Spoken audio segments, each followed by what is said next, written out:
Click করুন অ্যাপের bell আইকনে আর সাবস্ক্রাইব করুন এবিপি আনন্দ। সব সময় থাকুন খবরে।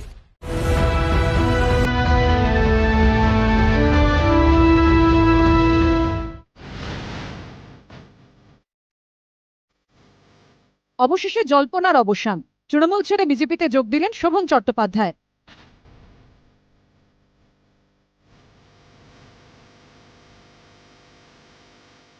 শোভনের সঙ্গে গেরুয়া শিবিরে নাম লেখালেন তার বান্ধবী বৈশাখী বন্দ্যোপাধ্যায়ও।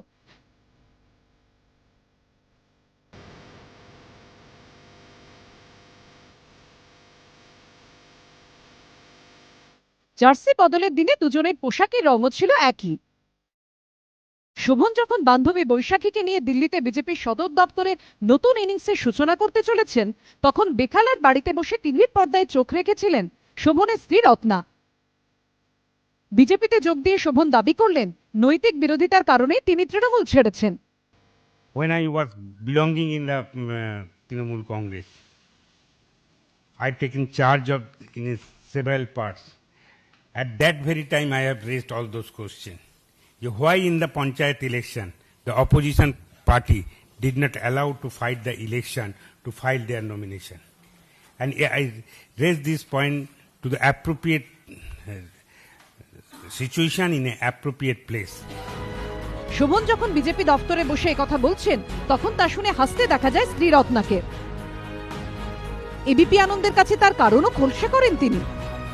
এই হাসির কারণ হলো যে মানুষটা এত নৈতিকতার কথা বলল এখানে বসে বসে, সে মানুষটা ভাবুন তো জীবনে নৈতিকতার কি কাজ করেছে। আজকে আমার দুটো বাচ্চা আমাকে ছেড়ে একজন, মানে আমাদের সমাজে আমরা আজও পর্যন্ত বিবাহিত স্ত্রীকে সম্মান দিই, এবং ঠিক আছে উনি আমার সঙ্গে ডিভোর্স ফাইল করেছেন, কিন্তু আমার বিরুদ্ধে ওনার যতই যাই থাকুক, দুটো বাচ্চাকে ছেড়ে উনি চলে গেছেন।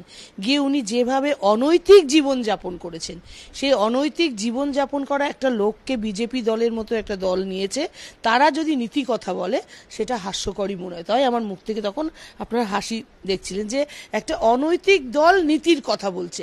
আবার শোভন চ্যাটার্জি কিছুক্ষণ আগে বললেন যে তিনি নাকি প্রথম তৃণমূলের সঙ্গে দূরত্ব করেছিলেন, কারণ যে যখন পঞ্চায়েত ইলেকশনে লড়তে দেওয়া হয়নি, মানে অধিকাংশ সিটে কাউকে লড়তে দেওয়া হয়নি, জোর করে তৃণমূল পঞ্চায়েতগুলো দখল করেছিল। সেই দল, তিনি সেই নীতিগত দলে গেলেন যেই দল ত্রিপুরায় প্রায় 89% সিটে কিন্তু ক্যান্ডিডেট দিতে দেয়নি, সেখানেও তারা জোর করে ভোট করিয়েছিল। যদিও শোভন তার নিজের বক্তব্যেই অনড়। আপনি আজকে সাংবাদিক বৈঠকে বললেন কি পঞ্চায়েত হিংসার পর আপনি দলকে বলেছিলেন যে ঠিক হচ্ছে না, সেক্ষেত্রে কাকে বলেছিলেন তারা এটাকে শুনতে চায়নি, এটা চেঞ্জ যাকে বললে যার সিগন্যাল ছাড়া পশ্চিমবাংলায় হয়, কিছু হয় বা কিছু না হয়, তাদের কাছেই বলেছিলাম যে এগুলোর কি প্রয়োজন আছে। অ্যাকচুয়ালি আমাকে দায়িত্ব দেবার পর আমি তো নিজে দায়িত্ব নিয়ে কাজ করেছিলাম। আমি মনে করি গত 8 মাস আর কোনো অভিযোগ আসেনি। আগামী দিনে যদি আনতে চায় কেউ অভিযোগ আনতেই পারে।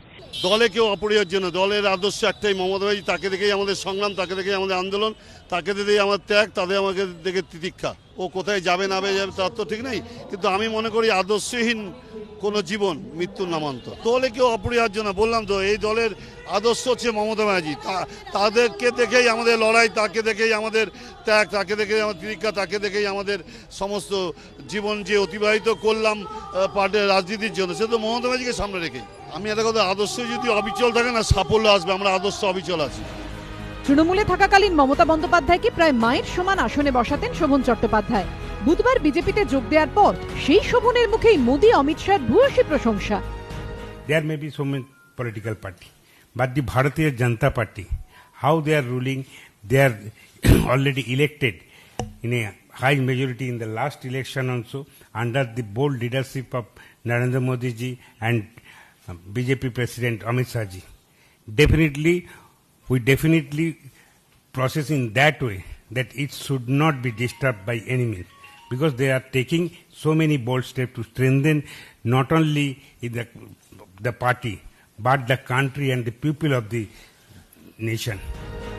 পাল্টা মমতা বন্দ্যোপাধ্যায়ের পক্ষে সরব হয়েছেন রত্না চট্টোপাধ্যায়। শোভন চ্যাটার্জি যতদিন আমাদের সঙ্গে ছিলেন, মানে আমি এবং আমার ছেলে মেয়ের সঙ্গে, যতদিন তিনি নীতিগতভাবে একজন ঠিক মানুষ ছিলেন এবং তিনি আমরা সমাজে যেভাবে চলি সেইভাবেই চলতেন, ততদিন তিনি তৃণমূলে ছিলেন। কারণ মমতা ব্যানার্জির হাত তার মাথার উপর ছিল এবং আপনারা প্রত্যেকেই জানেন যে মমতা ব্যানার্জির একদম ছোট বয়স থেকে মমতা ব্যানার্জির হাত ধরে কিন্তু তিনি রাজনীতিতে এসেছেন এবং তার যে উত্থানটা কিন্তু আমি চোখের সামনে দেখেছি। কারণ আমার সঙ্গে 23 বছর ঘর করার পর তিনি আমাদের ছেড়ে গেছেন এবং আমি যখন বিয়ে করি তখন তিনি সাধারণ কাউন্সিলর ছিলেন। মমতা ব্যানার্জির হাত ধরে তিনি মেয়র এবং মন্ত্রী পর্যন্ত পৌঁছেছিলেন। এই পুরোটাই কিন্তু আমি দেখেছিলাম।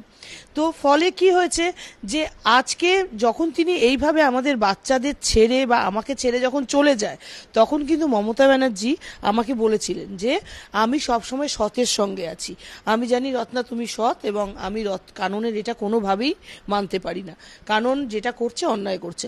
তো মমতাজি ওকে বহুবার বোঝানোর চেষ্টা করেছে যে ভুল করছিস ফিরে যা, ভুল করছিস, সেটা আপনারাও জানেন, ভুল করছিস ফিরে যা, কাজে ফিরে আয়, বারবার বলার সত্ত্বেও কিন্তু ও কখনো ফেরেনি। তো তিনি যে অনৈতিক কাজগুলো করছিলেন মমতা ব্যানার্জির কাছ থেকে সেই সমর্থনটা তিনি পাননি, ফলে তিনি এই সমর্থনটা পেয়েছেন পুরোপুরি বিজেপিতে, তাই বিজেপিতে ফিরে গেছে।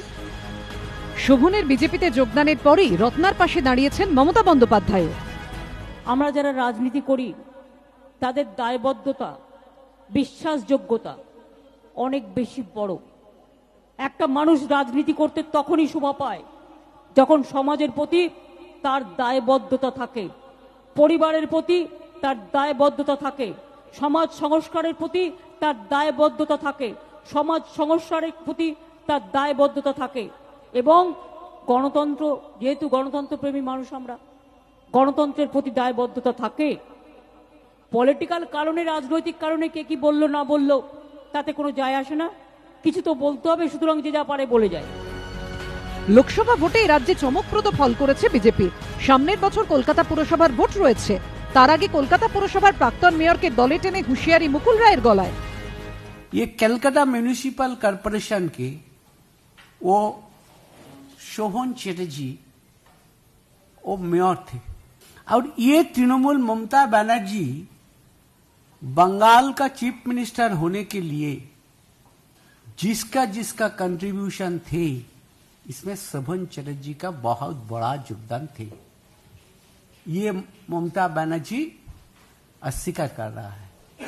लेकिन शोभन चैटर्जी भाजपा में आने से भाजपा का श्रीवृद्धि होंगे और ये आप सोच लीजिए कि कोलकाता कॉरपोरेशन तो भाजपा जीतेगा ही जीतेगा और बंगाल जो होने वाला विधानसभा चुनाव है, ये चुनाव में हम रिपीट कर रहा है जे ममता का पार्टी অপোজিশন স্ট্যাটাস মিলেগা নেই। পাল্টা শ্লেষের সুর রত্না চট্টোপাধ্যায়ের গলায়। বিজেপি যদি তৃণমূল থেকে শোভন চ্যাটার্জিকে নিয়ে গিয়ে স্বপ্ন দেখে আগামী দিন তারা কর্পোরেশন দখল করবে এবং শোভন চ্যাটার্জি আবার মেয়র হবে, এবং আমি আবার বলতো এটা শুনলাম যে তৃণমূল নাকি একদম মাইনর, মানে তারা নাকি বিরোধী দলেরও তকমা পাবে না। তো আমার মনে হয় এইসব হাস্যকর কথাগুলো টিভিতে না বলে আগামী দিনে যখন ইলেকশনগুলো হবে সেদিন আবার ইলেকশনের রেজাল্ট বেরোবে, আবার আমি জানি আপনারা আসবেন, কারণ সেদিন চ্যাটার্জি আর মেয়র হবে না, সেদিন আপনারা আবার প্রশ্ন করতে আসবেন আপনার হাজবেন্ড তো মেয়র হলো না। মুকুল রায় বললেন পুরসভা ভোটে আপনাদের অবস্থা খুব খারাপ, এই মুহূর্তে যদি আপনারা ভোট করতে দেন তাহলে আপনারা হেরে যাবেন। পাগলে কিনা বলে, ছাগলে কিনা খায়, আর যে জীবনে কোনোদিন ভোটে দাঁড়ায়নি সে করে ভোটের কথা। কলকাতা কর্পোরেশনে আমরা একসময় টিএমসির সঙ্গে মিলিতভাবে এখানে কর্পোরেশন চালিয়েছি। আমাদের ডেপুটি মেয়র ছিলেন, সুব্রত মুখার্জি মেয়র ছিলেন, আর শোভনদার মতো অভিজ্ঞ ব্যক্তি মেয়র এবং বহু বছর ধরে কলকাতার রাজনীতি করে এসছেন। নিঃসন্দেহে তার অভিজ্ঞতা কাজে লাগবে, তার সঙ্গে বহু মানুষ আছেন, সে দক্ষিণ চব্বিশ পরগনায় হোক বা কলকাতায় হোক, এটাকে আমরা নিশ্চয়ই কাজে লাগাবো।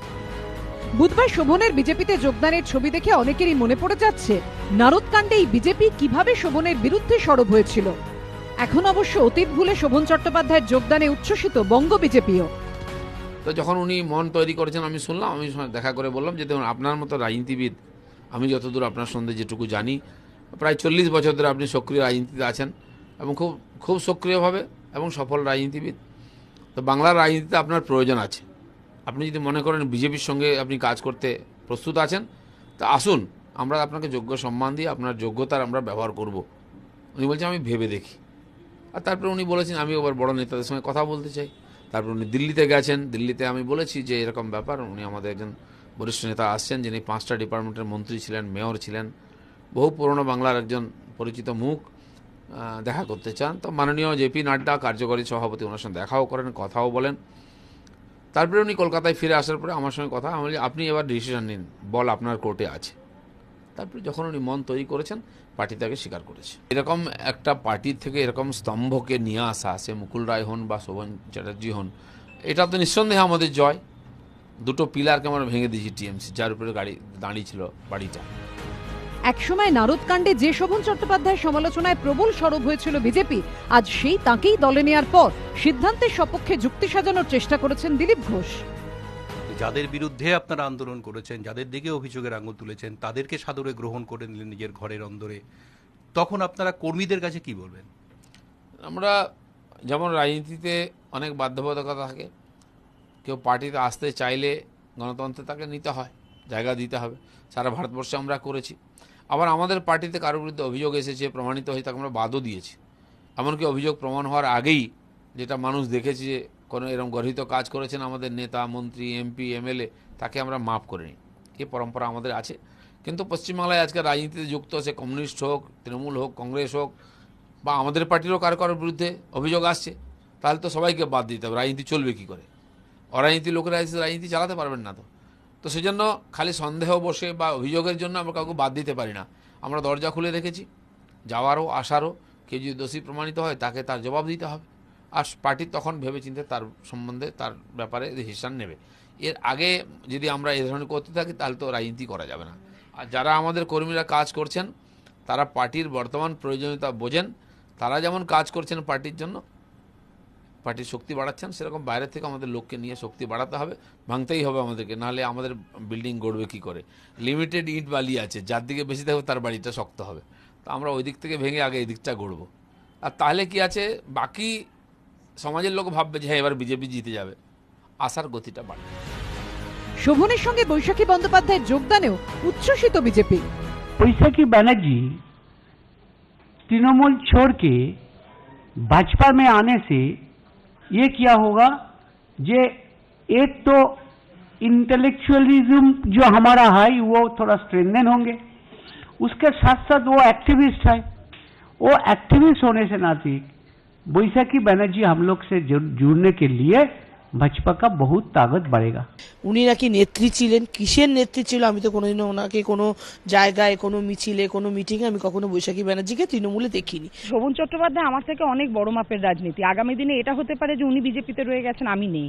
আমি তো রাজনীতির মানুষ নই, কাজেই রাজনীতির জায়গাটায় আমার কোনো ভূমিকা আছে বলে আমার মনে হয় না। যারা এই কথা বলছেন তারা আমাকে বেশি নম্বর দেন, এই নম্বরটা কেন দেন আমি জানি না। বৈশাখী ব্যানার্জি একজন শিক্ষাবিদ, যিনি কলেজের একটা প্রিন্সিপাল, সম্মানের সঙ্গে চাকরি করেছেন। ইদানিং বোধহয় তিনি বিজেপির থেকে আসবেন শুনে তার পিছনে লাগা হয়েছে, তাকে অনেক রকমভাবে ডিস্টার্ব করা হয়েছে।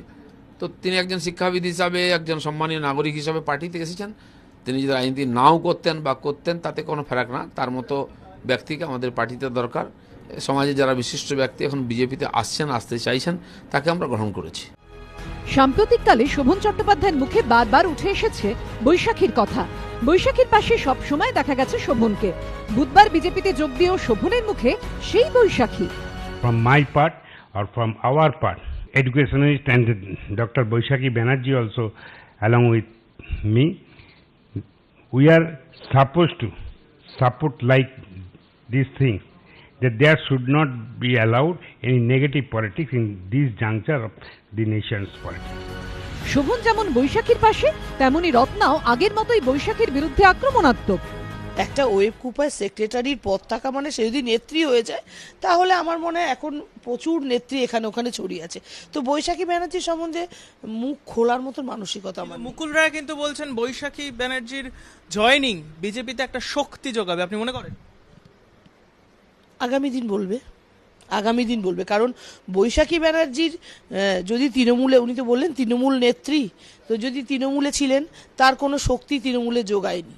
তো এখন বিজেপিতে গিয়ে যদি তিনি ঢোকার পরে তাদের শক্তি যোগায়, তারা যদি মানসিক মানে বিজেপি বৈশাখীকে দেখে যদি মানসিক শক্তি পায় তাহলে ভালো। বিজেপি তো আমাকে দেখেনি কখনো আমাদের একসঙ্গে সংসার করতে, তো তারা তাদের কাছে গেলে শোভন চ্যাটার্জি অন্তত শোভন চ্যাটার্জিকে বলবে না ফিরে যাও এবং সন্তানদের সঙ্গে ঘর করো, কারণ তারাও এরকম ঘর ভাঙানো একটা মহিলাকে, যে মহিলাটি আমার ঘর ভাঙলেন সেই মহিলাটিকে, তার নাম আমার মুখে আনতে মানে অত্যন্ত লজ্জা লাগে, তাই মুখে আনতে পারছি না, সেই মহিলাটিকে এবং শোভন চ্যাটার্জিকে একসঙ্গে বসিয়ে যেভাবে সাংবাদিক সম্মেলন করে তাকে দলে নিল, আমার মনে হয় বিজেপির কে এটা লজ্জাজনক একটা সাংবাদিক সম্মেলন করলেন।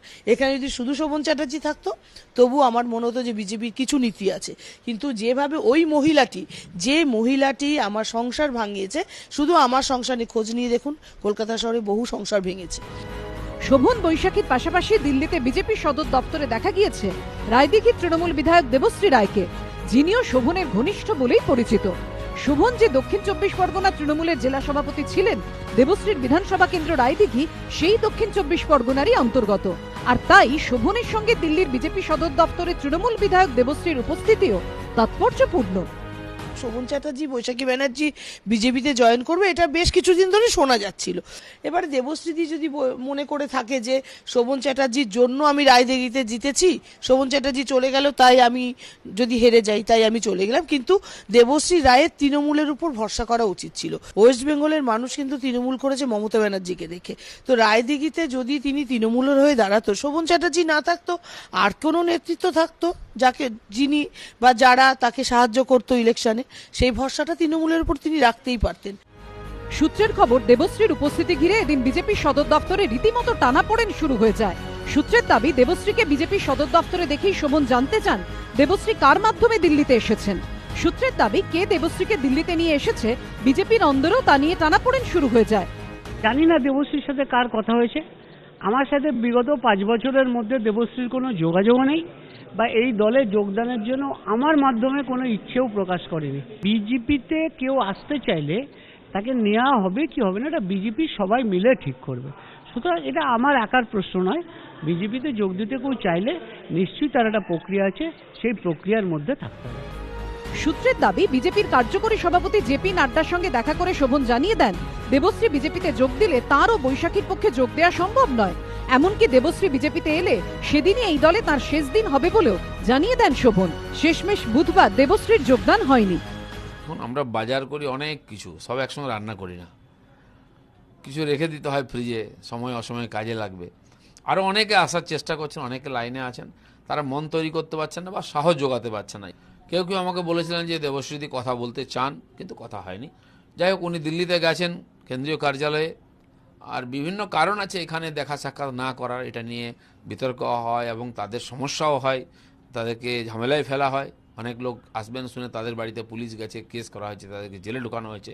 এই পরিস্থিতির জন্য অনেকে অ্যাভয়েড করছেন, কিন্তু যারা আসতে চাইছেন আজ হোক কাল হোক আসবেন। দেবশ্রী রায় এলে পার্টির উপকার হবে। একটা ভোট তো আমাদের বাড়বে একজন এলে, তিনি দুবারের এমএলএ আছেন, ফিল্ম জগতের মানুষ, তার একটা পরিচিতি মুখ আছে বাংলায়, কোনো না কোনো তো উপযোগিতা আছেই। আমরা তাকে কীভাবে কাজে লাগাবো, কী করবো সেটা আমরা ভেবে দেখবো, আগে উনি আসুন। এদিকে একাধিক বিধায়কের দলত্যাগ করার পর এ বিষয়ে কিছুটা সাবধানী প্রতিক্রিয়া দিয়েছে তৃণমূল। দেবশ্রী রায় যদি দেখি দলের শৃঙ্খলা ভাঙে তার বিরুদ্ধে শাস্তিমূলক ব্যবস্থা নেবো। কে কোথায় কার সঙ্গে, আমার সঙ্গে আমি রাজ্যসভার সাংসদ, যদি দেখি আমার সঙ্গে বিজেপির এক সাংসদ দেখা করা, আমি করবো না। কে কোথায় যাবে সেটা তার ব্যক্তিগত ব্যাপার। কে যায়নি, যেতে পারি যদি মনে হয় যে আমার দলে কোনো দরকারে যেতে হয়, সে জানতে পারে। শোভন চট্টোপাধ্যায় তো বিজেপিতে যোগ দিলেন, কিন্তু একসময় নারদকাণ্ডে তার বিরুদ্ধে যেভাবে সরব হয়েছে গেরুয়া শিবির, সেই প্রসঙ্গ কি করে চাপা দেবে বিজেপি? 2016 সালের 14ই মার্চ, 3 বছর হবে আর যদি 7টা দিনে পেরোতো, রাজ্য বিজেপি দপ্তরে বিরাট স্ক্রিন লাগিয়ে, টেলিভিশন চ্যানেলেও অত বড় স্ক্রিন নেই, নারদার ফুটেজ দেখিয়ে আপনারা বলেছিলেন যে দেখুন শোভন চট্টোপাধ্যায় তোয়ালেতে মুড়ে টাকা নিচ্ছেন নিজের দফতরে, মেয়রের অফিসে বসে। আমি জানি না, হয়তো কল্পনা করতে পারি আপনি কি বলবেন, যে হ্যাঁ দোষী সাব্যস্ত হননি শোভন চট্টোপাধ্যায়, অভিযুক্ত মাত্র। সে তো বটেই। 2016 সালের 14ই মার্চ এটা রাজ্য বিজেপির মনে ছিল না। সারদা নারদায় কে দোষী সাব্যস্ত হয়েছে? মদন মিত্র হননি, সুদীপ বন্দ্যোপাধ্যায় হননি, তাপস পাল হননি। নাকি ব্যাপারটা এইরকম যে যতক্ষণ তৃণমূল কংগ্রেসে আছেন ততক্ষণ খুব খারাপ, খুব দুর্নীতিগ্রস্ত, আর যদি বিজেপিতে চলে আসেন তাহলে তার 7 খুন মাফ, কোনো দোষ নেই। সায়ন্তনবাবু, তৃণমূল কংগ্রেসের অনেক প্রথম সারির নেতা আছেন যারা রেগুলার বিজেপি নেতৃত্বের সঙ্গে যোগাযোগ রেখেছেন। এ হয়তো বেশ কিছু ঘন্টাখানেক সুমন হবে, আজকে শোভনবাবুকে নিয়ে করছেন, কালকে হয়তো আরেকজনকে নিয়ে করবেন, তারপরে আরেকজনকে নিয়ে করবেন। এমন করতে করতে তৃণমূল কংগ্রেস দলের যারা প্রথম সারির নেতা, যারা তৃণমূলকে তৈরি করেছিলেন, যারা পশ্চিমবঙ্গে সিপিএমকে পরাজিত করার জন্য তৃণমূলকে তৈরি করেছেন, মমতা বন্দ্যোপাধ্যায় হাত শক্ত করেছেন, তারা সবাই কিন্তু মমতা বন্দ্যোপাধ্যায়কে ছেড়ে দিয়ে বিজেপিতে চলে আসবেন। কারণ আজকের দিনে তৃণমূল কংগ্রেস তার সমস্ত যে ইতিহাস, তার যে কারণে তৃণমূল তৈরি হয়েছে সেটাকে তৃণমূল নষ্ট করেছে, এটা সমস্ত নেতা স্বীকার করছেন। তাহলে তো বলতে হয় যে কলকাতা ময়দানের সেই দিন ফিরে এলো, সেই জীবন পল্টু জুটি, জীবন চক্রবর্তী পল্টু দাস, সই করানোর জন্য প্রায় ছেলে ধরার মতো হতো, কাউকে অপহরণ করা হতো, কাউকে লুকিয়ে রাখা হতো, কাউকে অন্য জায়গায় পাঠিয়ে দেওয়া হতো। সেই জীবন পল্টুর জামানা রাজনীতিতে ফিরে এলো। একটা পার্থক্য যেটা আছে সেটা হচ্ছে, একদম ঠিক বলেছে, অপহরণ করা হতো, লুকিয়ে রাখা হতো। আমরা কাউকে অপহরণও করতে যাচ্ছি না, কাউকে লুকিয়েও রাখছি না, কারোর ঘরে হামলাও চালাচ্ছি না।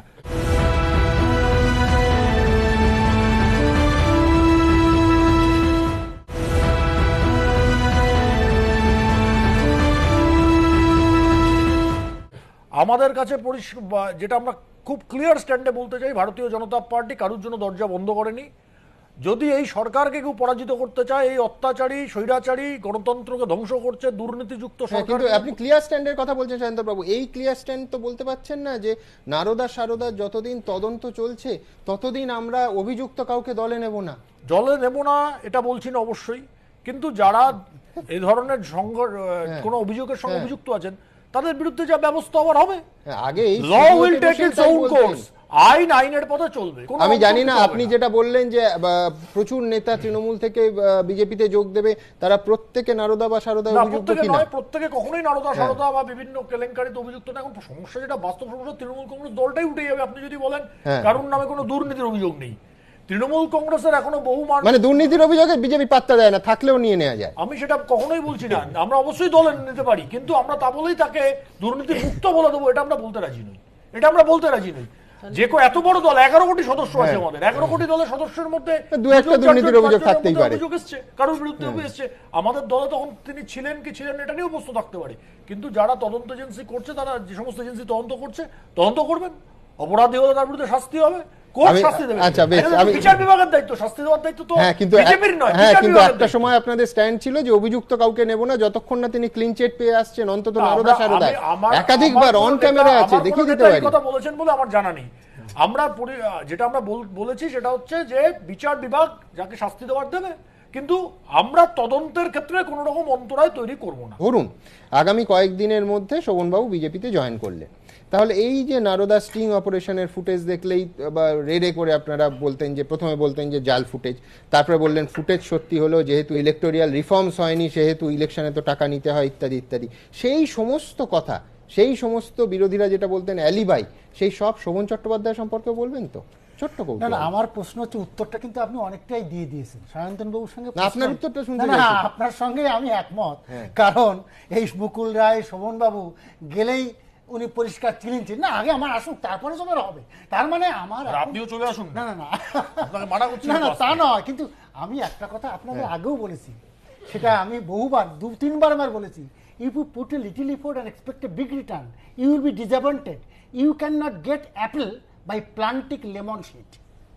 তার মানে আপনি যদি লেবুর চাষ করে যদি আপনি আপেল পেতে চান, এটা কখনো হয়?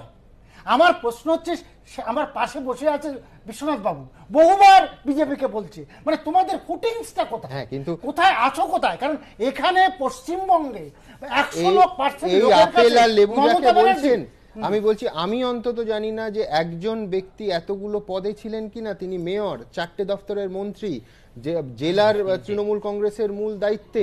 আমি বলছি যে তার দক্ষতা নিয়ে আপনারাই বলতেন যে এই রকম দক্ষ মানুষ বলেই এতগুলো পদের দায়িত্ব একসঙ্গে সামলাতে পারতেন। আমি তো আপনাকে উত্তরটা কিন্তু লেবু আর আপেল বলে আপনি আমার কাছে জানতে চাচ্ছেন, নিশ্চয়ই ছিল, কিন্তু মাঝখানে কিছু দক্ষ নিশ্চয়ই ছিল, কিন্তু কেন উনি একটু অদক্ষ হলেন তার উত্তরটা আপনার কাছে আছে, আমি মুখের থেকে বলবো না, কারণ উনি সেই দিকটা যদি ঠিক মতো তদবির করতে মুখ্যমন্ত্রী বহুবার চেষ্টা করেছিলেন, আমরা এখান থেকে অনেক শো তো দেখেছি, কিন্তু উনি সেটা ফেরেননি, যার জন্য মুখ্যমন্ত্রী ব্যাপারটা বাধ্য হয়েছে। কিন্তু আমার বক্তব্য হচ্ছে যাকে নিক না কেন, মুখ্যমন্ত্রী একাই 100। মঙ্গলবার দুপুরে বিধানসভার ফিশারি সংক্রান্ত স্ট্যান্ডিং কমিটির চেয়ারম্যান পদে ইস্তফা দেন শোভন। তারপর রাতে বৈশাখী বন্দ্যোপাধ্যায়কে নিয়ে তিনি চলে যান দিল্লি। তখনই কার্যত নিশ্চিত হয়ে যায় যে শোভন বিজেপিতে যোগ দিতে চলেছেন। মমতা বন্দ্যোপাধ্যায় ও তৃণমূলের সঙ্গে তার যোগ আনুষ্ঠানিকভাবে ছিন্ন হতে চলেছে।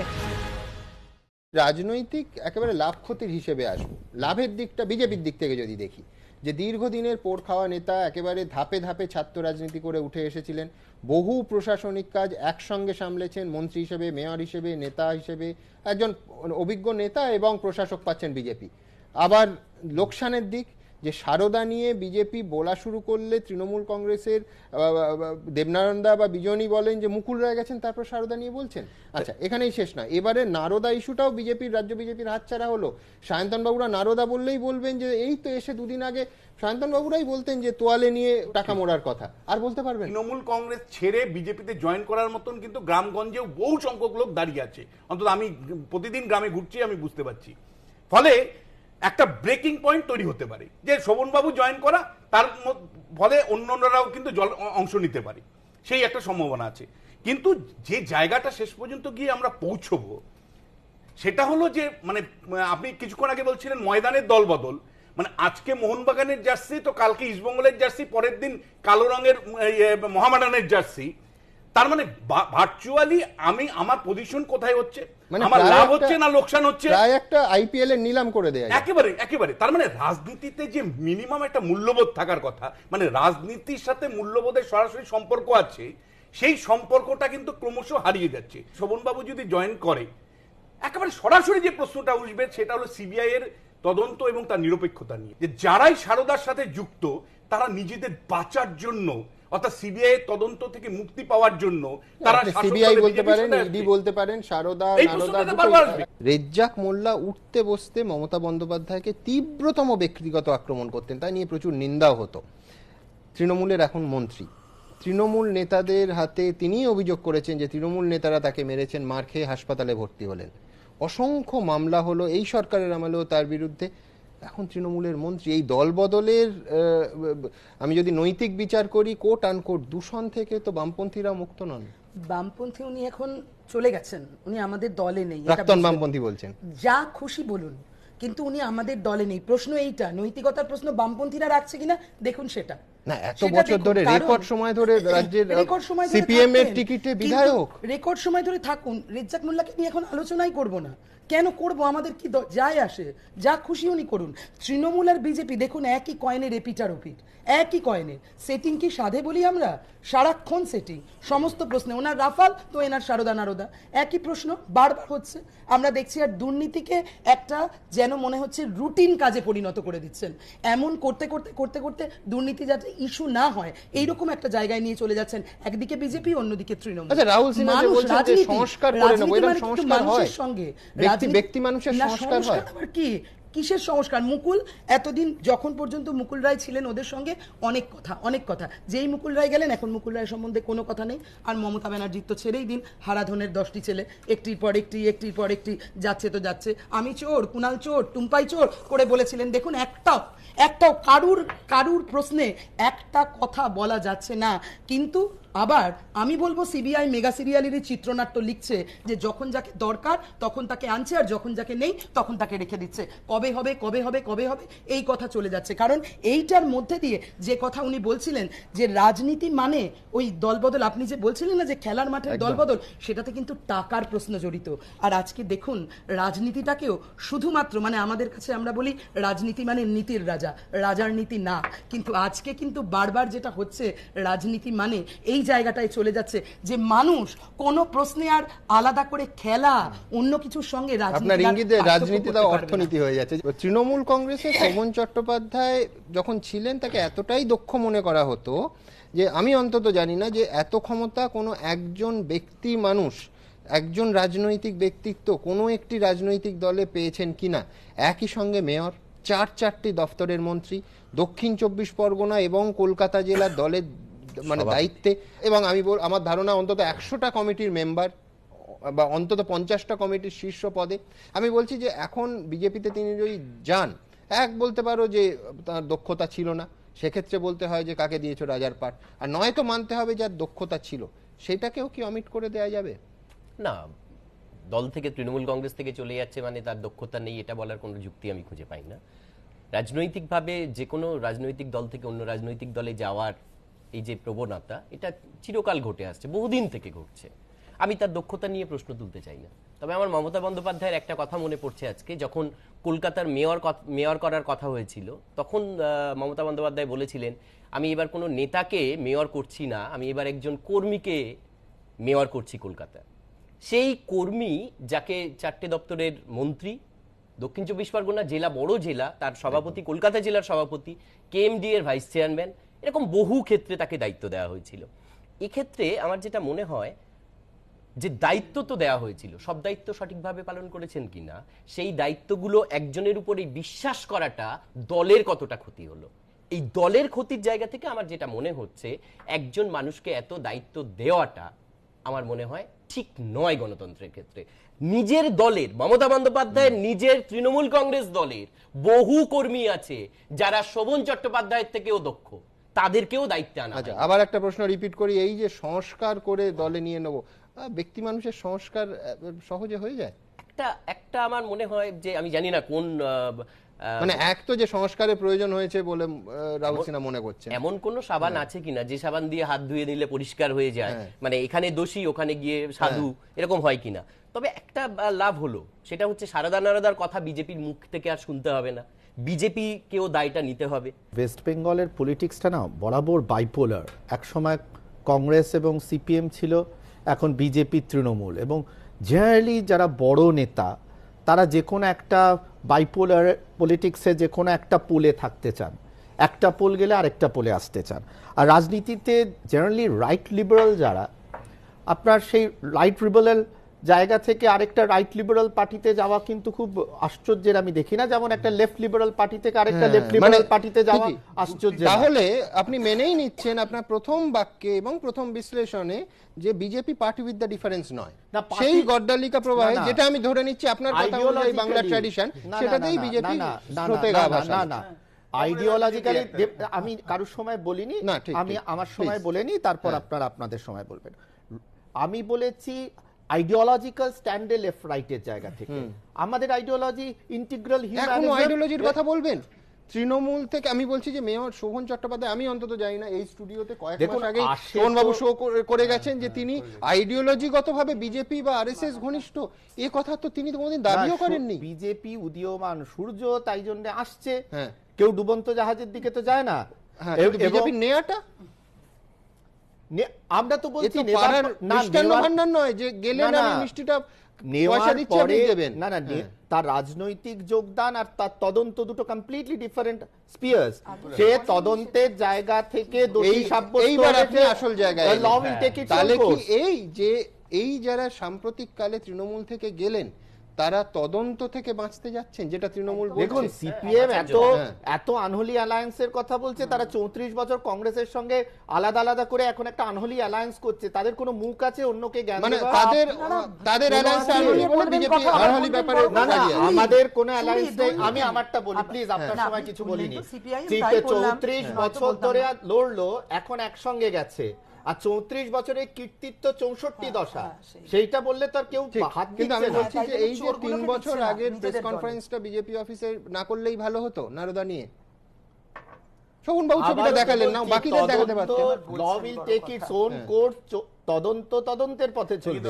কিন্তু না, ছবি দেখিয়ে তো আপনি তদন্ত করেননি, ছবি দেখিয়ে আপনি প্রমাণ করার চেষ্টা করেছিলেন যে এই মানুষগুলোকে চেনে নি। যখন নারদার প্রেস কনফারেন্স বিজেপি করে, আমাদের দাবি ছিল তদন্ত হোক। আমাদের একজন দলের নেতা শ্যামপুকুর থানায় এফআইআর করতে গেছিলেন, তাকে তদন্ত করতে দেওয়া হয়নি, থানাকে তদন্ত করতে দেওয়া হয়নি, এফআইআর করতে দেওয়া হয়নি। তখন কি বলেছিলেন যে এরা দলে এলে তদন্ত আমরা দাবি করেছিলাম তদন্ত হোক, পুলিশ করেনি, শ্যামপুকুর থানার পুলিশ করেনি, কলকাতা পুলিশ করেনি, রাজীব কুমারের নেতৃত্বাধীন পুলিশ কমিশনার করেননি, কমিশনারেট করেনি। কিন্তু তারপরে সুপ্রিম কোর্টের নির্দেশে সিবিআই তদন্ত হচ্ছে। কালকে যদি নারদা তদন্তে যারা দোষী প্রমাণিত হন, জেলে যাবেন। যদি দোষী প্রমাণিত না হন, তৃণমূল করবেন, অসুবিধা নেই। তৃণমূলে থেকেও দীর্ঘদিন ধরে একেবারে নিষ্ক্রিয় ছিলেন শোভন চট্টোপাধ্যায়। মন্ত্রিত্ব ছেড়েছেন, দলের সমস্ত দায় দায়িত্ব থেকে একে একে অব্যাহতি নিয়েছেন। কোনো কর্মসূচি, কোনো বৈঠকে তাকে দেখা যায়নি দীর্ঘদিন। এমনকি নিজের এলাকাতেও অনুপস্থিত ছিলেন তিনি। তবে লোকসভা ভোটে তৃণমূল ধাক্কা খাওয়ার পর ফের শোভন চট্টোপাধ্যায়কে দলে ফেরানোর একটা চেষ্টা শুরু হয়। কখনো ফোন করে, কখনো দেখা করে একদা সতীর্থের মানভঞ্জনের চেষ্টা করেন তৃণমূলের হেভিওয়েটরা। লোকসভা ভোটের ফল প্রকাশিত হয় 23শে মে। তার ঠিক 3 দিন পর অর্থাৎ 26শে মে শোভন চট্টোপাধ্যায়কে ফোন করেন ফিরহাদ হাকিম। শোভনের পদত্যাগের পর যাকে কলকাতা পুরসভার মেয়র করা হয়েছে। মিনিট 3 কথা হয় দুজনের মধ্যে। সূত্রের দাবি, মেয়র ফিরহাদ হাকিম শোভন চট্টোপাধ্যায়কে জিজ্ঞেস করেন শরীর কেমন আছে, আমার সঙ্গে দেখা কর। ফোনের অপর প্রান্তে শোভন নীরব থাকেন। এরপর ফিরহাদি বলেন, দেখছিস তো দলের দুর্দিন, এখনো কি মুখ ফিরিয়ে থাকবি? কিন্তু শোভন কার্যত উত্তর এড়িয়ে বলেন, আমি পরে কথা বলছি। সে সময় শোভন চট্টোপাধ্যায় এই বিষয়ে কোনো মন্তব্য করেননি। ফিরহাদ হাকিম এই বিষয়টিকে দুই বন্ধুর কথোপকথন বলে দাবি করেন। শোভন আমার বন্ধু, আমি শোভনকে ফোন করেছিলাম। বাংলায় যে বাংলার কৃষ্টি সংস্কৃতি সেটা সরিয়ে দেওয়ার একটা প্রবণতা এসছে, যারা বাংলার মানুষ তাদের ওপর যে অত্যাচার হচ্ছে সেইটাকে রুখবার জন্য আমাদের একটা বাংলা বাঁচাও আন্দোলন করতে হবে। সেই লড়াইয়ে আবার আমরা সবাইকে সামিল হবার আহ্বান জানিয়েছি। ফিরহাদ হাকিমের ফোনের পরও শোভন চট্টোপাধ্যায় তৃণমূলের থেকে মুখ ফিরিয়েই থাকেন। এই ফোনের 3 মাস পর 23শে জুলাই রাতে শোভন চট্টোপাধ্যায়ের গোলপার্কের ফ্ল্যাটে যান তৃণমূলের মহাসচিব পার্থ চট্টোপাধ্যায়। 3 ঘন্টারও বেশি সময় ধরে বৈঠক করেন দুজন। গোলপার্কে যে বহুতলে শোভন চট্টোপাধ্যায় বর্তমানে থাকেন, 23শে জুলাই রাত 10:25-এ সেখানে যান পার্থ চট্টোপাধ্যায়। প্রায় 3 ঘন্টা পর রাত 1:38-এ শোভনের ফ্ল্যাট থেকে বেরিয়ে যান তিনি।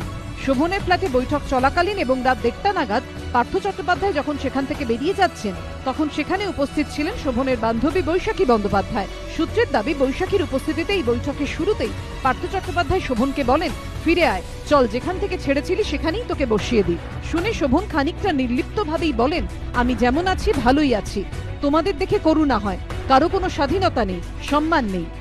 আমি 8 মাস ধরে প্র্যাকটিক্যালি কোনো ধরনের কোনো বিষয়, সরকার বলুন বা দল বলুন, উপস্থিতি নেই। কারণ আমি পরিষ্কার বলি যে মান এবং সম্মান এবং বিশ্বাসযোগ্যতা সেটাকে সম্পূর্ণভাবে রক্ষা করার দায়িত্ব আমার। এ বিষয়ে তো কারোর হস্তক্ষেপ হতে পারে না। ন্যাচারালি সেটা নিয়ে যা করণীয়, যা আমার বিচার বুদ্ধিতে বলেছে, আমি সেই সিদ্ধান্ত নিয়েছি এবং সেই পথেই চলেছি। সূত্রের দাবি, বৈশাখীর সঙ্গে অবিচার হয়েছে বলে অভিযোগ করে পার্থ চট্টোপাধ্যায়ের কাছে ক্ষোভ উগরে দেন শোভন চট্টোপাধ্যায়। তখন পার্থ চট্টোপাধ্যায় বলেন, বৈশাখীকেও জায়গা করে দেব, তুই ফিরে আয়। সূত্রের খবর, শোভন পার্থর এই বৈঠকের মেনুতে ছিল লুচি, আলুর দম, ঘুগনি। সূত্রের দাবি, শেষের দিকে পার্থ চট্টোপাধ্যায় ফের শোভনকে দলে ফেরার কথা বললে তিনি বলেন, আমি গেলে অনেক আগেই যেতে পারতাম। শোভন চট্টোপাধ্যায়ের বিজেপিতে যোগদানের জল্পনা রাজনৈতিক মহলে ঘুরপাক খাচ্ছে অনেক দিন ধরেই। সূত্রের দাবি, বৈঠক শেষে বেরোনোর সময় পার্থ চট্টোপাধ্যায় শোভনকে বলেন, আমি এসেছি কারণ দুষ্ট লোকেরা তোর সঙ্গে যোগাযোগ করছে, দুজনকেই দলে আসতে হবে, আমি বলে গেলাম। যদিও সেদিনের বৈঠকের পরও জল্পনা জিইয়ে রাখেন শোভনের বান্ধবী বৈশাখী বন্দ্যোপাধ্যায়। দেখুন, এত মাস আসেননি বলে কখনো আসবেন না, সেটাও একটা পলিটিক্স পলিটিক্স হচ্ছে সম্ভাবনার খেলা। কাজে সবসময় সব সম্ভাবনা ওপেন থাকে। তো ন্যাচারালি এই পসিবিলিটিটা ছিল, উনি এসেছেন। আগামী কয়েকদিনের মধ্যে কি হতে চলেছে দেখুন না, ইন্টারেস্টিং হবে। দেখুন, আমার কথা হচ্ছে, যখন আমি বলছি ইন্টারেস্টিং, তার মানে যেটা ইউজুয়াল এক্সপেকটেশন সেটা নিশ্চয়ই হবে না, আনইউজুয়াল কিছু হবে। আনইউজুয়াল এটা হতে পারে যে শোভনবাবু ফিরে গেলেন তার নিজের জায়গায়, সেটাও হতে পারে। আনইউজুয়াল এটা হতে পারে উনি অন্যরকম কোনো পথ চলা শুরু করছেন। আনইউজুয়াল এটা হতে পারে উনি ওনার মতো পথ চলছেন যেমন উনি এখন চলে। কাজেই ওয়েট ফর দ্য ফিউচার।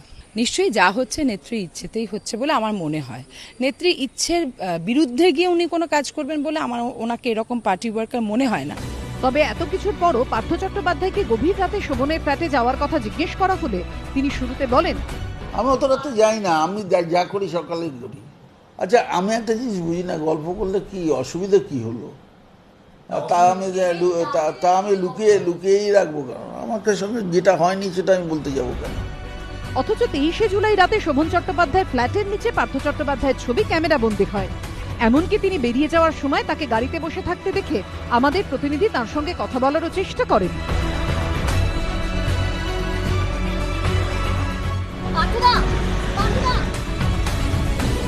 পরে অবশ্য অন্য প্রসঙ্গে তিনি শোভন চট্টোপাধ্যায়ের ফ্ল্যাটে যাওয়ার কথা স্বীকার করে নেন। সে নিষ্ক্রিয় আছে, তাকে সক্রিয় করবার জন্য গিয়েছিলাম, আমি কেন সত্য দিতে যাব? পার্থ চট্টোপাধ্যায়ের এই চেষ্টাতেও চিঁড়ে ভেজেনি, শোভনের মনও বদলায়নি। শেষমেশ শনিবার বেলা 12টা নাগাদ শোভন চট্টোপাধ্যায়কে ফোন করেন বিধানসভা স্পিকার বিমান বন্দ্যোপাধ্যায়। শোভন চট্টোপাধ্যায় বিধায়ক ছাড়া বিধানসভার ফিশারি বিষয়ক স্ট্যান্ডিং কমিটির চেয়ারম্যান ছিলেন। বিধানসভা সূত্রে খবর, তৃণমূলের থেকে দূরে সরে যাওয়ার পর স্ট্যান্ডিং কমিটির কোনো বৈঠকে যাননি শোভন। এই প্রেক্ষিতে শনিবার শোভন চট্টোপাধ্যায়কে ফোন করেন বিধানসভা স্পিকার বিমান বন্দ্যোপাধ্যায়। বলেন, দীর্ঘদিন ধরে আপনি বৈঠকে না আসায় কমিটির কাজকর্ম সমস্যার মুখে পড়েছে, আপনি কমিটির বৈঠকে যোগ দিন। সূত্রের খবর, শোভনের অনুপস্থিতি নিয়ে স্ট্যান্ডিং কমিটির অন্যান্য সদস্যরা যে আক্ষেপ করছেন তাও তাকে বলেন বিমান বন্দ্যোপাধ্যায়। শোভন তাকে জানান তিনি আগামী সপ্তাহে বৈঠকে যোগ দেবেন। এর ফলে বিভিন্ন মহলে জল্পনা তৈরি হয়, তাহলে কি বরফ গলছে? শোভন চট্টোপাধ্যায় কি তৃণমূলের দিকে ফিরবেন? কিন্তু সপ্তাহ ঘুরতে না ঘুরতে পরিস্থিতি অন্যদিকে মোড় নেয়। বৈঠকে যোগ দেওয়া তো দূরের কথা, মঙ্গলবারই বিধানসভার ফিশারি সংক্রান্ত স্ট্যান্ডিং কমিটি থেকে পদত্যাগ করেন শোভন চট্টোপাধ্যায়। কয়েক ঘন্টার মধ্যে রাতেই বান্ধবী বৈশাখী বন্দ্যোপাধ্যায়কে নিয়ে দিল্লি উড়ে যান তিনি। বুধবার বিকেলে দুজনেই যোগ দেন বিজেপিতে। পোশাকের রঙও আগের মতোই ম্যাচিং। অনেকেই বলে থাকেন, এই বৈশাখীর সঙ্গে সম্পর্ক গাঢ় হওয়ার পর থেকেই শোভন চট্টোপাধ্যায় সাংসারিক এবং রাজনৈতিক জীবন অন্যদিকে মোড় নিতে শুরু করে।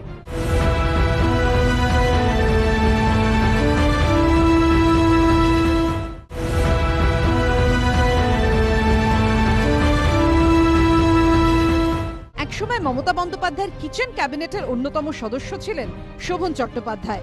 তাকে কানুন বলে সম্বোধন করতেন তৃণমূল নেত্রী। সভা থেকে তাকে নিয়ে রসিকতাও করতেন মমতা বন্দ্যোপাধ্যায়।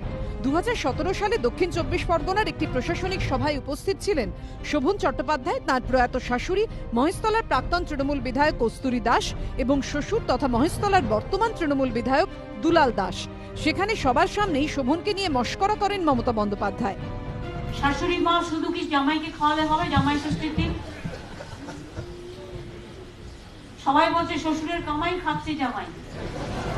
সেদিন রায়দিঘির তৃণমূল বিধায়ক দেবশ্রীর কাছে মমতা বন্দ্যোপাধ্যায় জানতে চান আর কি চাই, কিন্তু সঙ্গে সঙ্গে উঠে দাঁড়িয়ে জবাব দেন শোভন। তা নিয়ে ফের মুচকি হেসে রসিকতা করতে ছাড়েননি তৃণমূল নেত্রী। সেটা কারণ বলছে কেন? দেবশ্রী বলছে না কেন? হ্যাঁ, আমি বলতে গেছি তুমি কারণ কেটা বলেছো, আমাকে বলোনি। শোভনের ঘরণী রত্না চট্টোপাধ্যায় তখন অবশ্য সেভাবে সামনে আসতেন না। রাজনৈতিকভাবে রত্না চট্টোপাধ্যায়ের নাম সামনে আসে নারদ কাণ্ডের পর।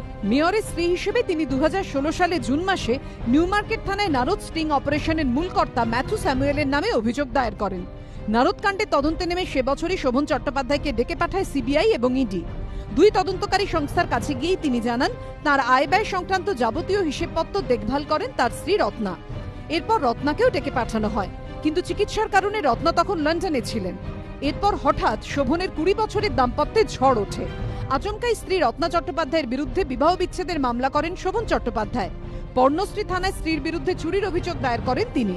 বেখালার বাড়ি ছেড়ে চলে যান গোলপার্কের এই ফ্ল্যাটে।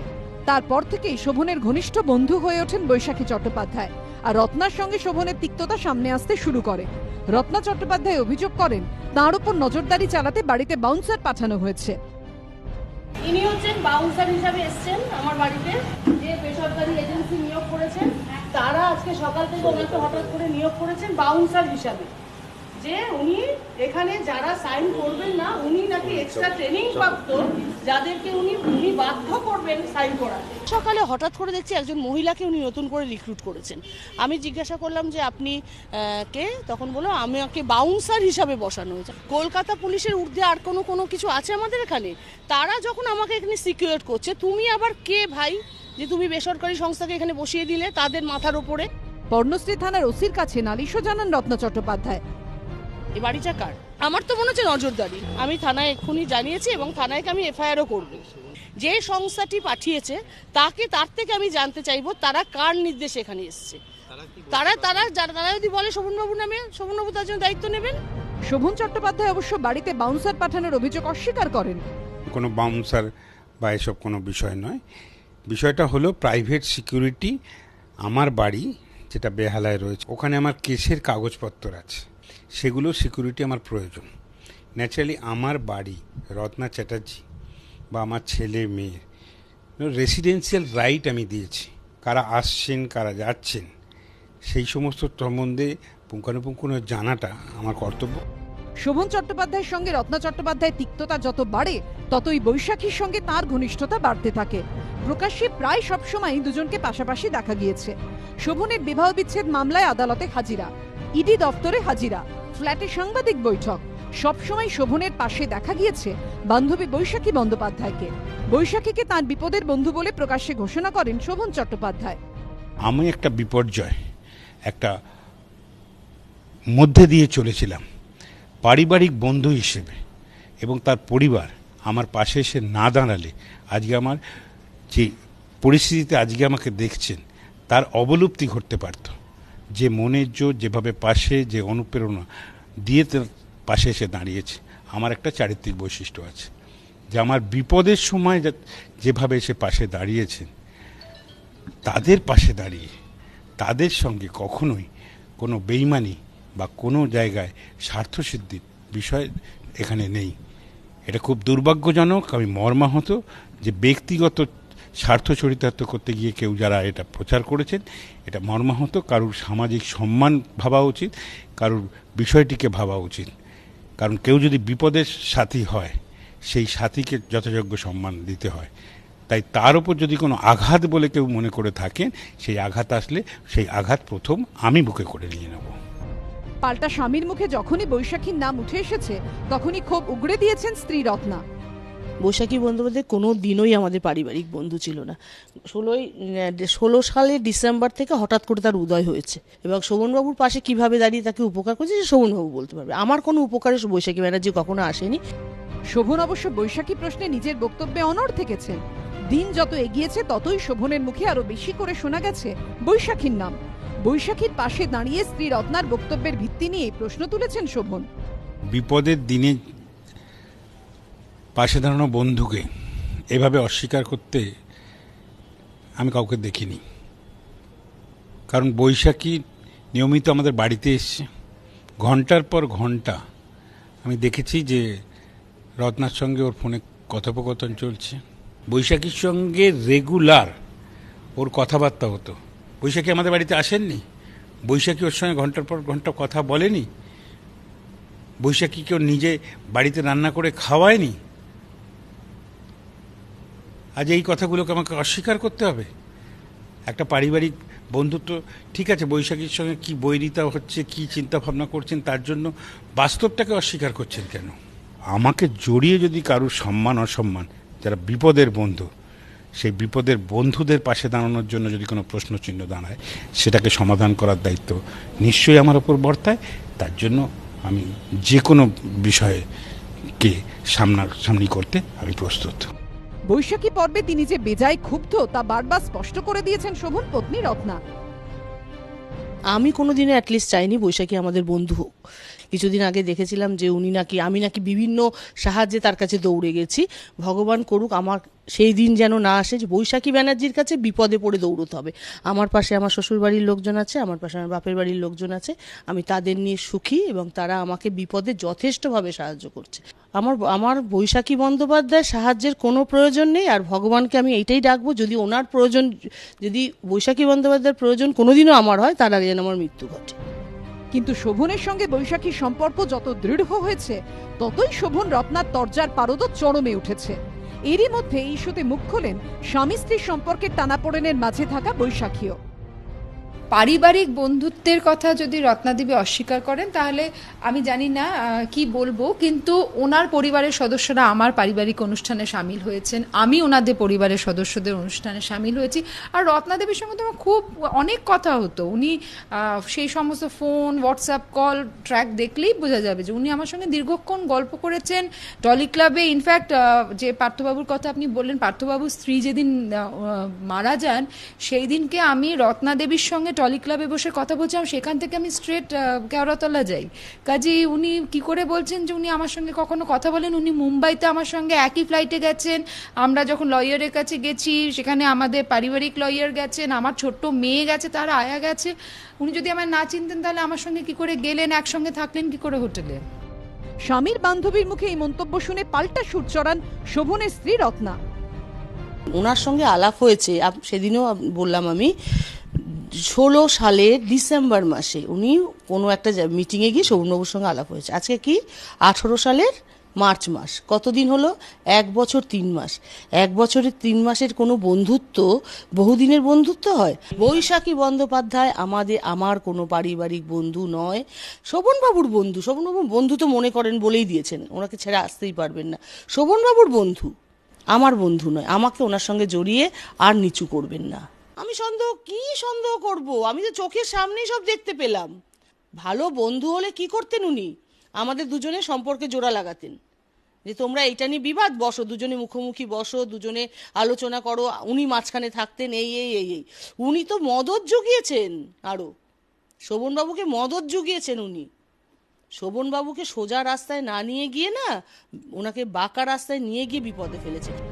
যদিও বৈশাখীর প্রশ্নে নিজের অবস্থান থেকে এক চুল নড়েননি শোভন, বারবার জোর গলায় বৈশাখীর পাশে দাঁড়িয়েছেন। বৈশাখী আমার নিজের পারিবারিক বন্ধু এবং যেভাবে বিপদের সময় এসে দাঁড়িয়েছিলেন যখন তারা কাজ করতেন, এই সমস্ত কাজ করবার সময়, এবং সেটাকে কেন এই ব্যাখ্যা বা অপব্যাখ্যার মধ্যে নিয়ে আসা হচ্ছে, এটা অত্যন্ত দুর্ভাগ্যজনক, এটা সত্য নয়। একই সুর শোনা গেছে বৈশাখীর গলাতেও। কিছু বন্ধুত্ব শাশ্বত, আমার জীবনের শেষ দিন পর্যন্ত শোভনদা আমার বন্ধুই থাকবে। পারিবারিক বিবাদের কারণে শোভন চট্টোপাধ্যায় যতটা চর্চার কেন্দ্রে ছিলেন, রাজনৈতিক কর্মকাণ্ড থেকে তিনি ততটাই দূরে সরে গিয়েছিলেন। একসময় তিনি যে মমতা বন্দ্যোপাধ্যায়ের ছায়াসঙ্গী ছিলেন, তার সঙ্গেই শোভনের সম্পর্কে চিড় ধরে। গত বছরের 20শে নভেম্বর তা একেবারে সামনে চলে আসে। সেদিন নবান্নে দমকল দফতরের অনুষ্ঠান ছিল। শোভন চট্টোপাধ্যায় তখন দমকল মন্ত্রী। সেই অনুষ্ঠান মঞ্চ শোভন চট্টোপাধ্যায়কে ধমক দেন মুখ্যমন্ত্রী। শোভন চট্টোপাধ্যায় কিছু বলার চেষ্টা করলেও বলতে পারেননি। এর কয়েক ঘন্টার মধ্যেই দমকল এবং আবাসন মন্ত্রীর পদ থেকে ইস্তফা দিয়ে দেন শোভন চট্টোপাধ্যায়। 22শে নভেম্বর নিরাপত্তারক্ষী মারফত চিঠি পাঠিয়ে কলকাতা পুরসভার মেয়র পদ থেকেও ইস্তফা দেন শোভন চট্টোপাধ্যায়। দলের সমস্ত পদ থেকেও ধীরে ধীরে ছেঁটে ফেলা হয় শোভনকে। তৃণমূল সূত্রে দাবি, রাজনৈতিক কর্মকাণ্ড, প্রশাসনিক কাজকর্মের প্রতি শোভন আর আগের মতো সময় দিতে পারছিলেন না। তার ব্যক্তিগত জীবন বিভিন্ন মহলে আলোচনার বিষয়বস্তু হয়ে উঠছিল। বিশেষ করে বৈশাখী বন্দ্যোপাধ্যায়ের সঙ্গে তার সম্পর্ক, স্ত্রীর সঙ্গে বিবাহ বিচ্ছেদের মামলা, এসব যত সামনে আসতে শুরু করেছে, ততই রাজনীতিবিদ শোভন যেন ক্রমেই হারিয়ে যাচ্ছিলেন বলেও মত দলের একাংশে। আর শেষ পর্যন্ত যে মমতা বন্দ্যোপাধ্যায় তিনি ছায়ার মতো ছিলেন, তার সঙ্গেও সম্পর্কে চিড় ধরে। অবশেষে বুধবার ভোটের পর তৃণমূল ছেড়ে বিজেপিতে যোগ দিলেন শোভন চট্টোপাধ্যায়। সঙ্গী সেই বৈশাখী। এবিপি আনন্দ।